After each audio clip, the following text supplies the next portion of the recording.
તો આજે આપણે બે પ્રસંગની ઉજવણી કરવાની છે. પહેલો તો આપણે જો દર મહિનાનો કાર્યક્રમ હોય છે એ જ, પણ બીજો મંદિરની સ્થાપનાનો. મંદિર આપણે બાંધવાનું શરૂ કરી દીધું છે. કદાચ તમારામાંથી ઘણાને ખબર નહીં હોય. લગભગ એનું પાઇલિંગનું ઘણું બધું કામ અડધે સુધી આવી ગયું છે અને ચોમાસા પહેલાં એનું બેઝિક સ્ટ્રક્ચર તૈયાર થઈ જાય એવી આપણી ગણતરી રાખીએ છીએ. એટલે કે પહેલી વાત કે આપણે શક્તિપાતનો કાર્યક્રમ રાખી રહ્યા છીએ અને બીજી વાત કે આપણે મંદિર નિર્માણ કાર્ય કરી રહ્યા છીએ, શરૂ થઈ ગયું છે અને બને એટલું વહેલું આપણે ભગવાન શ્રી કૃષ્ણને ત્યાં પધરાવીશું. આમ જોવા જાઓ તો જ્યારે આપણે ભગવાન શ્રી કૃષ્ણની મૂર્તિ બનાવી હતી ને એને આજે લગભગ 4 કે 5 વર્ષ થઈ ગયા અને એના પછી બને એટલી વહેલી આપણે આ ભગવાનની મૂર્તિ, ભગવાનની હાજરી આપણા વચ્ચે લાવવાની હતી, પણ સમય અને સંજોગ એને નહોતું મેળ પડતું. પણ હવે આ કાર્ય શરૂ થઈ ગયું છે, આપણી પાસે એનું વ્યવસ્થિત આયોજન પણ થઈ ગયું છે. તો આ બે પ્રસંગે આજે આપણે ભેગા થયા છીએ. શક્તિપાત વિશે તો હું તમને વાત કરતો જ હોઉં છું અને એના વિશે હું તમને એનું લેક્ચર પણ આપી જ દેવાનો છું, પણ સાથે સાથે એક બહુ મહત્ત્વની બાબત કે મંદિર શું કરવા બનાવવામાં આવે છે, મંદિર બનાવવાનો હેતુ શું છે એના વિશે આપણે થોડું જાણીએ, સમજીએ, કારણ કે આજે તો આપણે કરી રહ્યા છીએ. તો આ હેતુ આપણે સમજવા પ્રયત્ન કરીશું. સૌથી પહેલી જે વાત આવે છે એ વાત એટલી છે કે મંદિરની જરૂર શું કરવા છે, મંદિરની રિક્વાયરમેન્ટ હોય છે કે નહીં, અને હોય તો શું રિક્વાયરમેન્ટ છે, શું કરવા આપણે માનવજાત મંદિરો બનાવવાની અંદર ઉત્સાહથી જોડાય છે. બહુ સીધી અને સિમ્પલ આની વસ્તુ છે, બહુ સાદું સિમ્પલ લોજિક આમાં કામ કરતું હોય છે. હું તમને એક નાનો દાખલો આપું, આ દાખલાનો ઉપયોગ કરી અને તમે સમજી જશો કે હું શું કહેવા માગું છું. કોઈ વ્યક્તિ છે જેને સિગરેટ પીવાની, દારૂ પીવાની, બીડી પીવાની આદત છે.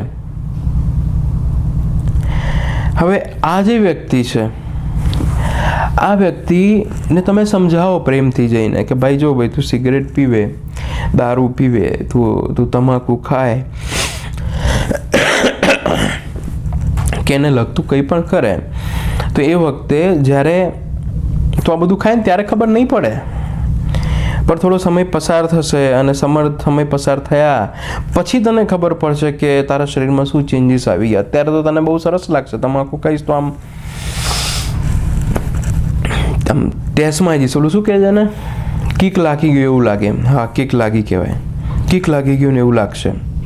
સિગરેટ પીશ તો તને એવું લાગશે ભાઈ, પણ ભવિષ્યમાં આગળ જતાં તારું શરીર એનાથી ટેવાશે નહીં.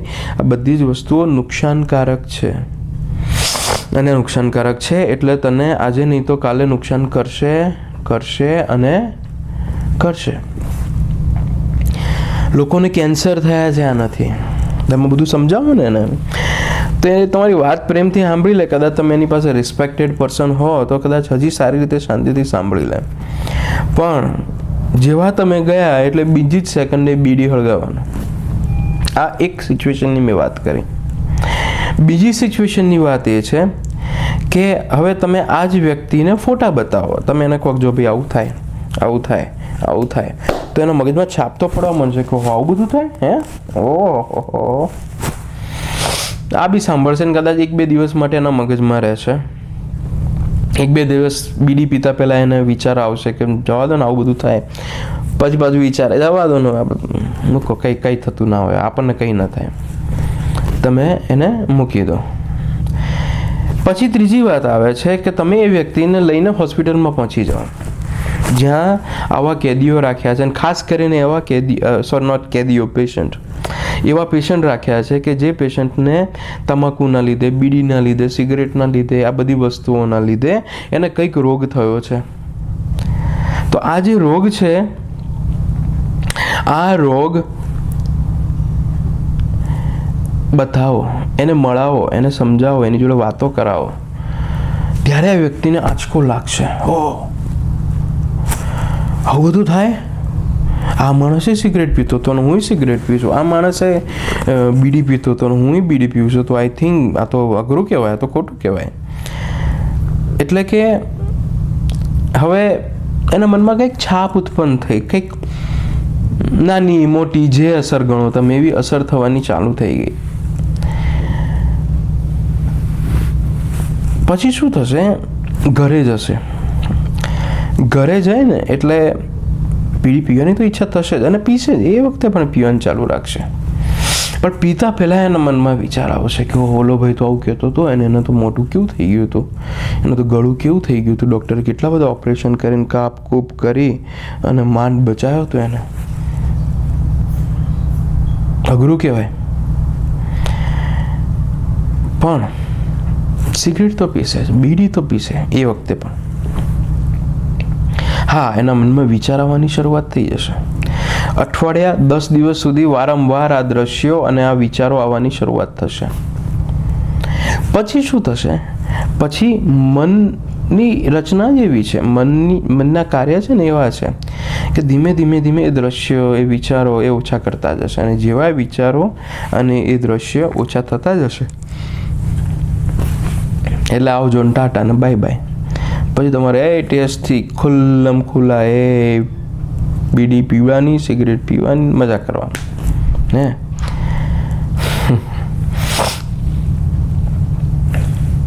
This is a situation. હવે આ જ પરિસ્થિતિનો હું અલગ રીતે વાત કરું. આ જ વ્યક્તિ બીમાર છે, આ જ વ્યક્તિ બીડી પીવે છે, સિગરેટ પીવે છે. તમે એને હોસ્પિટલમાં લઈ ગયા, એ વ્યક્તિને મળ્યો, વ્યક્તિની જોડે વાતો કરી, ગભરાઈ ગયો, મૂંઝાઈ ગયો, એના મન ઉપર છાપ પડી ગઈ. અને આ બધું કર્યા પછી હવે એ જ્યારે ઘરે જશે ત્યારે એને વિચાર આવશે. એને એ બીડી પીશે ખરો, પણ બીડી પીતા એના હાથ કાપશે ખરા. એને બધા દ્રશ્યો દેખાશે, ઓલા ભાઈની જોડે વાતો દેખાશે કે આને આવું થયું હતું ને ઓલાને તેવું થયું હતું. પછી શું કરવાનું? બીજા દિવસે પણ એને લઈ જવાનું.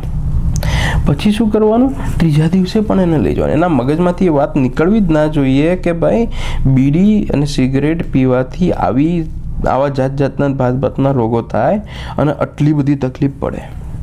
જો રોજે રોજ એ હોસ્પિટલ જતો જાય અને રોજે રોજ જોતો જાય તો એની અંદર જે ફેરફાર છે ને એ આંતરિક ફેરફાર થવાની શરૂઆત થશે. એને એક્સેપ્ટ કરવા માંડશે, એને સ્વીકાર કરવા માંડશે. અને છેલ્લે એક સમય એવો આવશે કે એ બીડી પીવાનો વિચાર કરવાના બદલે ખરેખર બીડી કે સિગરેટને છોડી દેશે. નહીં કરી શકે, પી જ નહીં શકે. એને બીક લાગશે, ગભરાટ લાગશે. એને દેખાશે કે મારે આવી રીતે નથી મરવું, મારે શાંતિથી જીવવું છે અને શાંતિથી મરીશ તો હું આ રીતે નહીં મરું, હેરાન થતા, રીબાતા.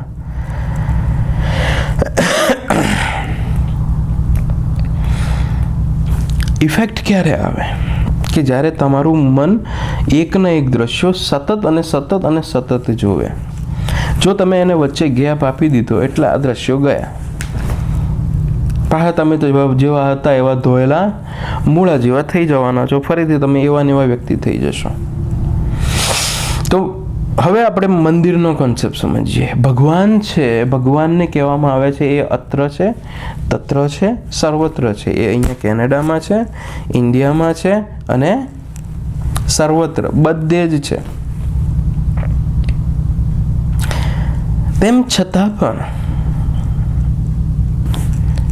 ક્યાંય નથી. તમે જોવા પ્રયત્ન કરો, ક્યાં છે ભગવાન? મારે જોવો છે. આમ નજર ફેરો, આમ નજર ફેરો, આમ કરો, આમ કરો. ક્યાંય નથી. પાછું એવું એ કહેવાય છે કે અત્ર તત્ર સર્વત્ર, એટલે કે બંને કોમ્બિનેશન જ નથી થતું. બંને કોન્ટ્રાડિક્ટરી થઈ રહ્યું છે કે એક બાજુ છે કે બધે છે ને એક બાજુ કહે છે કે ક્યાંય નથી. જેને જોવા હોય ને એ ગમે ત્યાં જોઈ શકે છે. એ નાના પથ્થરમાં જોઈ શકે છે, નાના લાકડામાં જોઈ શકે છે. અને જેને ન જ જોવા હોય એવું કે ના હોય, એવું ક્યાં હોય કંઈ. એક વખત એક ગુરુને એના શિષ્યએ શું કીધું કે ભાઈ તમે મને એવું કંઈક આપો, તમે કંઈક એવું મને સમજાવો કે જેનાથી મારી અંદર ફેરફાર થઈ જાય, મારી અંદર ચેન્જીસ આવી જાય. ગુરુએ કીધું ઠીક છે, હું તને આપું છું. ગુરુએ એટલું જ કીધું કે ભાઈ લે આ એક કેળું, અને આ કેળું લઈ અને તું એવી જગ્યાએ ખાજે કે જ્યાં તને ભગવાન જોઈ ન શકે. હવે આ વાક્ય હતું ને, બીજું એનો શિષ્ય જાણતો હતો, એ શિષ્ય બાજુ બેઠો હતો કે ભાઈ એને આપો તો પછી મને આપો, મેં શું બગાડ્યું તમારું? ગુરુ કે મને તો કાંઈ વાંધો નહીં, લે ભાઈ તું લે. એટલે બંને જણને કેળા આપી દીધા. એક મિત્ર હતો, એક ભાઈ હતો, એ તો જઈને જંગલમાં જઈને ઊભો રહ્યો અને ભૂખ લાગી તો કે ખાઈ નાખો. કોણ જોવે છે કે કોઈ અહીંયા જોતું નથી, બધા પક્ષીઓ પંખીઓ બધું જોતા હોય, પણ એ લોકોને ક્યાં આપણે ધ્યાન રાખવાનું? અને એમ કરી અને ખાઈ ગયો, પેટ ભરી લીધું. બીજો શિષ્ય છે એ ફરતો જંગલમાં ગયો, એને ભૂખ લાગી, એણે વિચાર કર્યો કે ચલો હું ખાઉં. આમ જોયું તો કે ભાઈ આ તો બધા પ્રાણીઓને એવું બધું હોય, એટલે પછી એણે એક રૂમ શોધી લીધો. એ રૂમમાં અંદર જઈને કેળું ખાવાની શરૂઆત કરવા. હજી શરૂઆત કરતો હતો ને ફરીથી મનમાં વિચાર આવ્યો કે ભાઈ ચલો કોઈ જોતું નથી મને, પ્રાણીઓ પક્ષીઓએ કોઈ જોતું નથી, માની લો કે આ રૂમમાંય કોઈ નથી, પણ ઈશ્વર તો સર્વ છે, બધે જ છે, અત્ર તત્ર ને સર્વત્ર છે. અને જો ઈશ્વર મને જોતો હોય અને મારા ગુરુએ મને જો કીધું છે કે હું કોઈ ના હોય ત્યારે ખોરાક લઈ શકું, ત્યારે હું કેળું ખાઈ શકું, then it is a problem, તો હું આ કેળું લઈ શકવાનું નથી. એટલે એ તો બધી જગ્યાએ ફર્યો પણ ક્યાંય એને એવું ના લાગ્યું કે ઈશ્વર નથી. બધી જગ્યાએ એને ઈશ્વર લાગે. એટલે છેલ્લે ફરતો આવ્યો અને બંને મિત્રો જ્યારે ગુરુ પાસે પહોંચ્યા ત્યારે ગુરુએ એકને પૂછ્યું, ભાઈ તે શું કર્યું કેળાનું? તો કે હું તો ખાઈ ગયો, પેટ ભરી નાખ્યું, કોઈ નહોતું, હું ખાઈ ગયો. બીજાને પૂછ્યું તો બીજાને એટલું જ કીધું કે ભાઈ મને કોઈ એવી જગ્યા ના મળી કે જ્યાં હું ભગવાન વગર હોઉં કે ભગવાન હાજર ન હોય. બધી જ જગ્યાએ ઈશ્વર ઈશ્વર ઈશ્વર ઈશ્વર છે. એટલે કે જોનારને તો બધે જ ભગવાન દેખાવાના છે, પણ આપણે એવા વ્યક્તિ માટેની વાત કરી રહ્યા છીએ. આપણે એવા વ્યક્તિને જોઈ રહ્યા છીએ કે જેને ભગવાન દેખાતા નથી. અને માની લો કે આ જ વ્યક્તિ કેળું ખાઈ ગયો, એ વ્યક્તિ મંદિરમાં ગયો હોત અને મંદિરમાં ભગવાનની સામે ઊભો હોત અને વિચારત કે ભાઈ હું ત્યાં તો કોઈ જોતું નથી, ભગવાન તો મૂર્તિ છે, પણ મૂર્તિ તો હું જોવાની, એને ખાઈ લો. નહીં ખાઈ શકે, કારણ કે સામે દેખાય છે ને, મૂર્તિ છે તો મૂર્તિ છે, પણ મૂર્તિમાં આપણે ભગવાન જોઈએ છીએ અને એના લીધે એ ન ખાઈ શકત, પણ એને તો ક્યાંક બહાર ખાધું હોય તો ખાઈ ગયો. બસ એ જ વસ્તુ હું કહેવા માગું છું કે માણસનો સ્વભાવ છે કે એ હંમેશા અને હંમેશા જે દેખાય છે એને સાચું માને છે. બીડી સિગરેટ પીવાવાળાને જો દ્રશ્ય રોજ ન દેખાય તો પછી એ વસ્તુને લાઇટલી લેવા માંડે છે અને પછી એક સમય એવો આવે છે કે પછી તો આખા દ્રશ્યો જ ભૂલી જાય છે. કેવી હોસ્પિટલ ને કેવી વાત. પણ આ જ વ્યક્તિને જો નિયમિત રીતે તમે હોસ્પિટલ મોકલો, એને કહેવાનું ભાઈ રોજ સવારમાં તારે ઉઠી અને પહેલું કામ એ કરવાનું કે હોસ્પિટલ જવાનું અને હોસ્પિટલ જઈ અને શાંતિથી બધાને જોવાના, બધાની સેવા કરવાની, પછી ઘરે આવવાનું, એવું બધાને પૂછવાનું એ ખરું કે ભાઈ તને આ કઈ રીતે થયું? ઓલો કે ભાઈ હું તો સિગરેટ પીતો તો 30 વર્ષથી તો થઈ ગયું. આ બધું પૂછીને તારે આવવાનું. આટલું કરીશું ને તો એને રોજ દેખાશે, પછી એનાથી બચી નહીં શકે. એને બીડી સિગરેટ છોડવી જ પડશે. પણ વાત બીડી સિગરેટની હું નથી કરી રહ્યો, વાત કરી રહ્યો છું હું ભગવાનની. ભગવાન નથી એવું માનનારા લોકો છે, ભગવાન છે એવું માનનારા લોકો છે. ભગવાન બધે જ છે એવું માનનારા પણ લોકો છે. જે પહેલા પ્રકારના લોકો છે કે જે લોકોએ કેવું કહે છે કે ભગવાન તો છે જ નહીં, ક્યાંય ભગવાન નથી, તો આવા પ્રકારના લોકોનું કાંઈ થઈ ન શકે. પણ એવા લોકો કે જે માને છે કે ભગવાન છે પણ એમને પ્રેઝન્સ, ફિઝિકલ હાજરી જોઈએ, તો આ ફિઝિકલ હાજરી માટે જ મંદિર બનાવ્યા છે. તમે જ્યારે મંદિરમાં જાઓ છો, મંદિરમાં જઈ અને મૂર્તિ સામે નજર કરો છો કે જેને તમે માનો છો, જેને તમે પૂજો છો, જેને તમે જોઈ રહ્યા છો, આ ભગવાન ત્યાં હાજર છે, એ તમને જોઈ રહ્યા છે. એમની પણ આંખો છે, એમનું પણ નાક છે ને તમારા જેવું જ બોડી છે એમનું, અને એ ત્યાં બેઠા છે અને લોકો એમની પૂજા કરે છે. તો આ ભગવાન થઈ ગયા અને એ ભગવાન ત્યાં છે, તો I should be in control, મારે આ કંટ્રોલમાં રહેવું જોઈએ. ભગવાન ક્યાંય નથી એવું માનનારા લોકોનું તો કાંઈ થઈ ન શકે. એ લોકોને તો માત્ર અને માત્ર જીવનના અનુભવોમાંથી પસાર થઈ, વર્ષોના જન્મો પસાર કરી અને છેલ્લે એ માનવાની શરૂઆત કરવી પડશે કે ભગવાન છે. પણ એ સમજતા અને શીખતા, આટલો જ કોન્સેપ્ટ, ભગવાન છે એ શીખતા અને સમજતા એમને 5-5, 6-6 જન્મો લાગી જશે. આપણે તો નસીબદાર છીએ કે આપણે તો એટલીસ્ટ એટલું તો માનીએ છીએ કે ભગવાન છે. હા, આપણે ભગવાનને મૂર્તિમાં જોવાના છે, મૂર્તિની અંદર જોવાના છે, તો કંઈ વાંધો નહીં, જોઈએ. અને એટલે જ ભગવાનની મૂર્તિ, ભગવાનનું મંદિર બનાવવામાં આવ્યું. મંદિર બનાવવાની શરૂઆત થઈ કે જે જગ્યાએ ભગવાનને મૂર્ત સ્વરૂપે તમે જોઈ શકીએ છીએ. આમ તો નથી જ, પણ જો ખરેખર જોવા જ હોય, ઈશ્વર તત્વ તો છે, તમને ખબર છે ભગવાન છે, પણ જો તમારે ભગવાનને જોવા જોઈએ, તમારી હાજરીમાં લાવીને મૂકવા હોય તો દેર ઇઝ અ વે કે તમારે મંદિર બનાવવાનું છે. તમે મંદિરમાં મૂર્તિને મૂકો.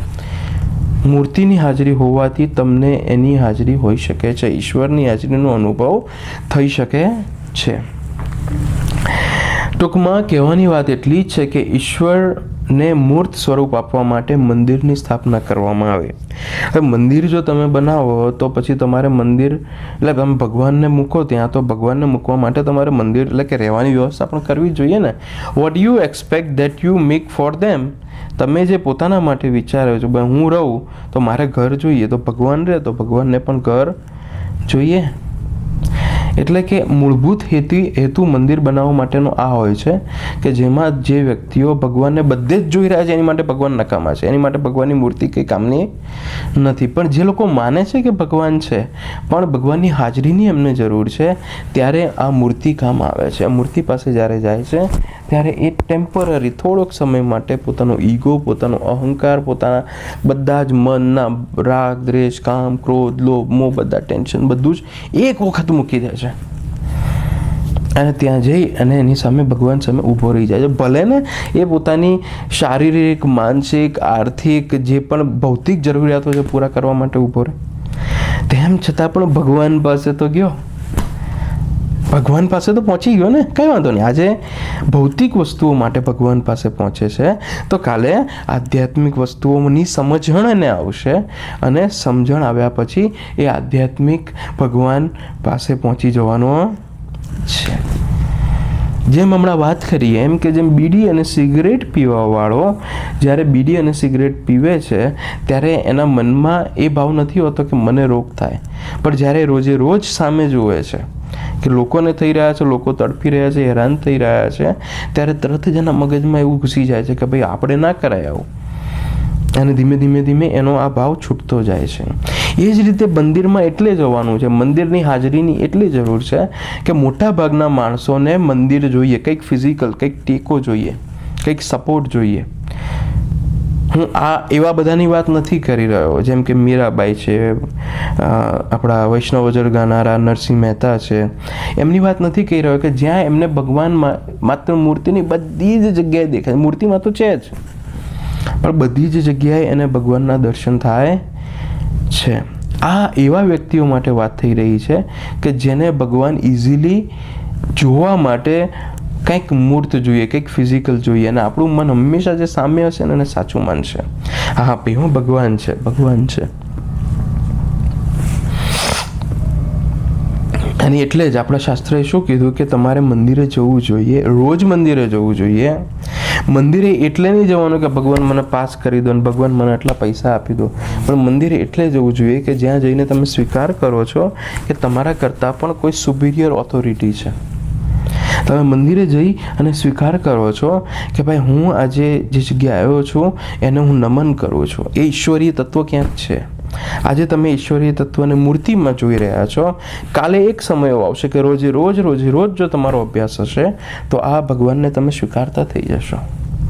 અને જો તમે ભગવાનને સ્વીકારવાની શરૂઆત કરી, એને એક્સેપ્ટ કરવાની શરૂઆત કરી, તમે નજર સામે છે, તમે રોજ જુઓ છો, તમે એને સ્વીકારવાની શરૂઆત કરી, તો વ્યક્તિની પાછળ રહેલો અવ્યક્ત ભગવાન એટલે કે ઈશ્વર, ઈશ્વરીય તત્વ પણ તમને અનુભવ થવાની શરૂઆત થાય છે. અને બસ આ જ મૂળભૂત હેતુ હતો મંદિર બનાવવાનો. આપણા ઋષિ મુનિઓએ પણ એટલે જ મંદિરો બનાવ્યા કે જેથી ત્યાં લોકો પોતે આવે, ભગવાનને જોવે, ભગવાનની હાજરીનો અનુભવ કરે.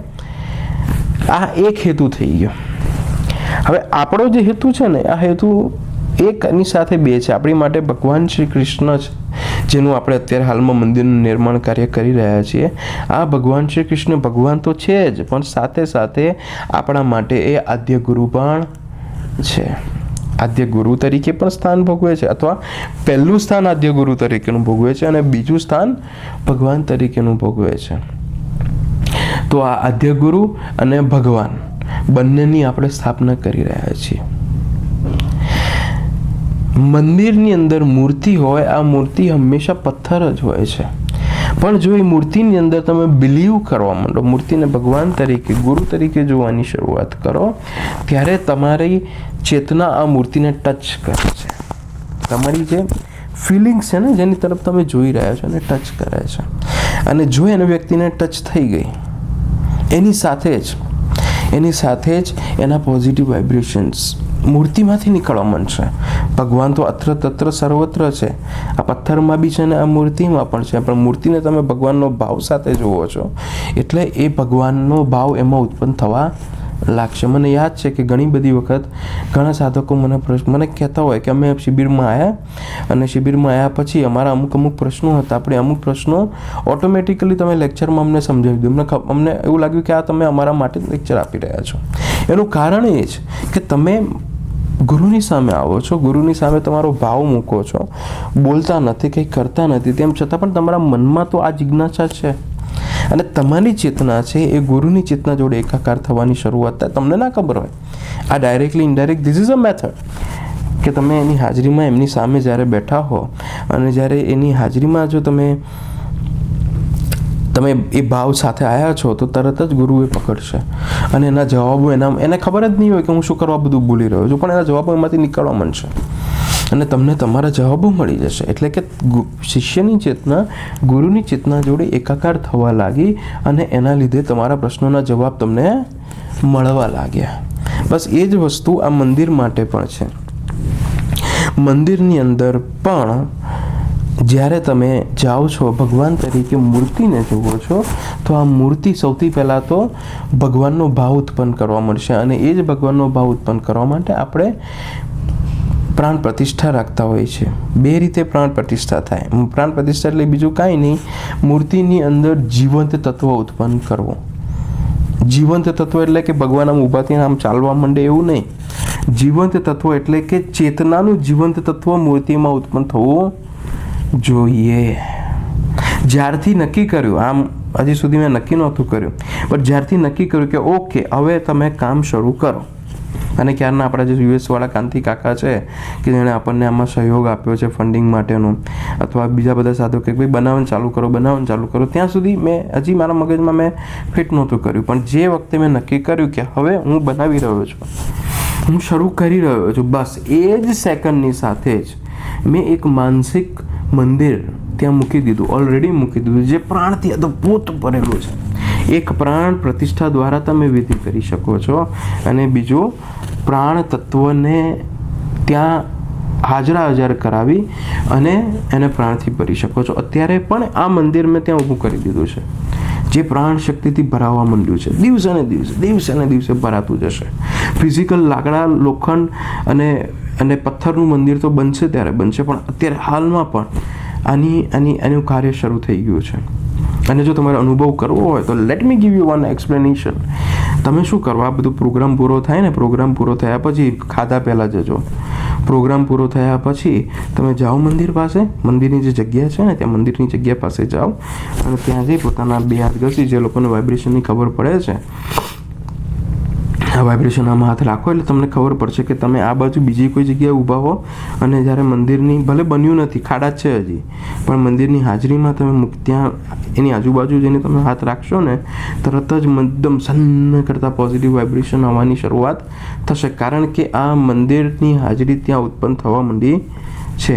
જે દિવસથી મેં નક્કી કર્યું કે થયું, જબર નક્કી કરીએ છીએ કે જઈએ છીએ આપણે, આ કાર્ય શરૂ થઈ ગયું. તમે ચોક્કસ એનો અનુભવ લઈ શકો છો અને દિવસે ને દિવસે એનો વધારે પ્રબળ બનતો જઈશ. અને છેલ્લે તો એક સમય એવો આવશે કે એક વાતાવરણ મારે એવું તૈયાર કરવું છે કે તમે ઈશ્વરની હાજરીમાં આ ભગવાનની આપણે ધાર્મિક ને પૂજા વિધિ તો કરીશું જ, પણ સાથે સાથે ભગવાનની આપણે એવી પૂજા કરીશું, ભગવાનની આપણે એવી એમ કહીએ ને કે જે આધ્યાત્મિક પૂજા કરીશું કે જેમાં ભગવાન તમને વ્યક્ત તો બરાબર છે કે સામે દેખાય છે, પણ તમે જેમ જેમ એની હાજરીનો અનુભવ કરશો, જેટલી મેક્સિમમ એની વિઝિટ કરશો, તમારું એટેચમેન્ટ આ મંદિર જોડે જોડાતું જશે, તમારી ચેતના મંદિર જોડે જોડાતી થશે. એમ સાથે સાથે આ મંદિર તમને માત્ર વ્યક્ત તરફ નહીં રાખી અને તમને હજી મંદિર મૂર્તિની પાર લઈ જશે.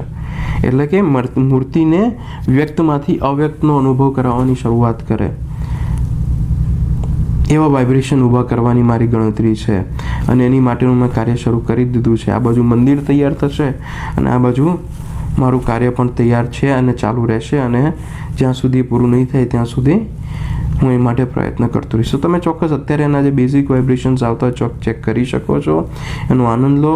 બીજું કાંઈ નહીં, બસ એટલી જ વસ્તુ કે ભગવાન આવે છે, ભગવાનને આપણે વિનંતી કરીએ છીએ, ખુલ્લા દિલે વિનંતી કરીએ છીએ કે ભગવાન અમારો આ નાનો આશ્રમ છે, આ નાના આશ્રમની અંદર તમારી હાજરી અમે ઈચ્છતા હતા અને હવે અમને હાજરી મળી છે, તો તમને ખૂબ ખૂબ ખૂબ આભાર કે તમે અહીંયા આવો છો અને ખૂબ ખૂબ સરસ ઇન્વિટેશન અમે આપીએ છીએ જેથી તમે અહીંયા આવો અને અમારી સાધનામાં અમને મદદ કરો. હરિ ઓમ તત્સત.